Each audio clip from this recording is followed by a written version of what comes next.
Hello, it's Nico here. How you doing? Yes.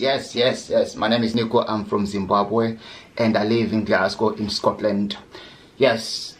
Yeah, I live in a place called Castlemark, and everybody, when I say that, Scottish people, they always boo me. Boo! Because Castlemark is a shite, whatever you call it. Yeah, but it's not, because I live here because I don't have to pay for TV license, right? I don't have to because everybody doesn't, okay? So that's what happened, but that's not the end of the story. I love the place. I love the place because being living here, I know it sounds bad, but being a junk in this place is equivalent of someone in Hollywood, okay? So I'm getting there. But no offense, BBC has found out that I don't pay TV license, right? And that was last year. And they came to my house, they knocked on the door, they said, Mr. Lovo, our satellite shows that you're not paying TV license. So I said to them, come in, come. So they come in. As soon as they look at my television, they start screaming, oh my God, are you still watching black and white television? I said, yes, sir, because I'm not racist. Yeah. So yes, I write about myself, as I said. So yeah, English is a problem for me. I know you'll be like, oh Nico, you speak good English. No, English is not my first language, right? So there's some words in English that really still confusing me. For example, when I arrived in this country, I seen the bank machine was written free cash, right? Free cash on the bank machine. I stayed there for 4 days. So yes, the other thing, I love life now, like everyone. Sometimes when I arrived, when you travel alone, I always go to the pubs, like relax, have a pint. So I remember when I arrived in Edinburgh, by the way, in 2008, right? And I was alone, and I decided I'm going to take a pint in the pub. So I was sitting in the pub and by myself, please don't feel sorry for me. And 3 ladies, they say, oh son, are you here by yourself? I said, yes. They said, come and join us. So I went and sit at the table.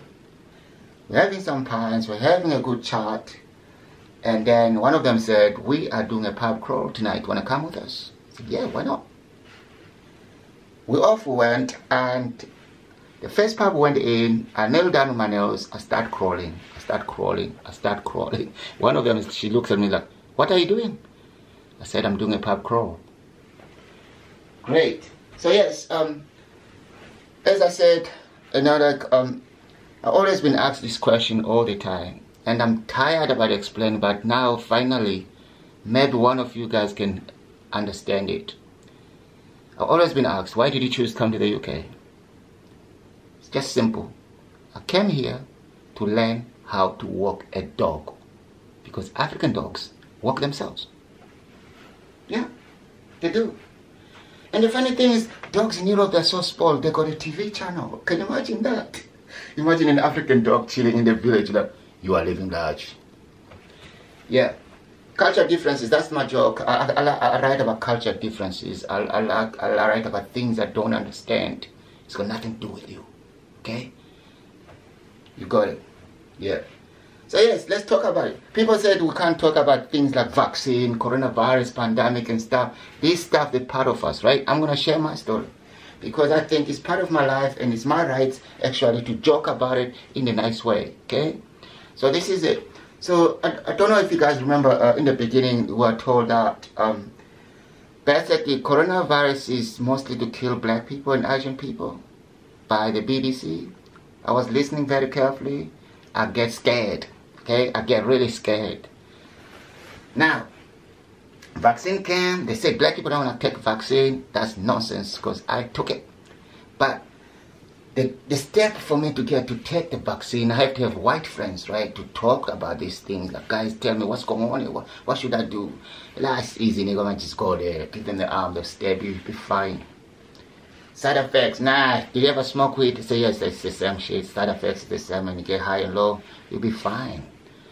I was like, what about blood clots? No, just drink beer, bruv, you'll be fine.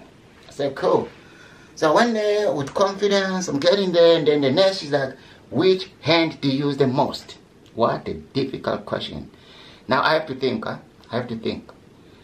I thought, if I give my left, this is where my heart is, I might die. if I give my right, this is my man hand, you know what I mean?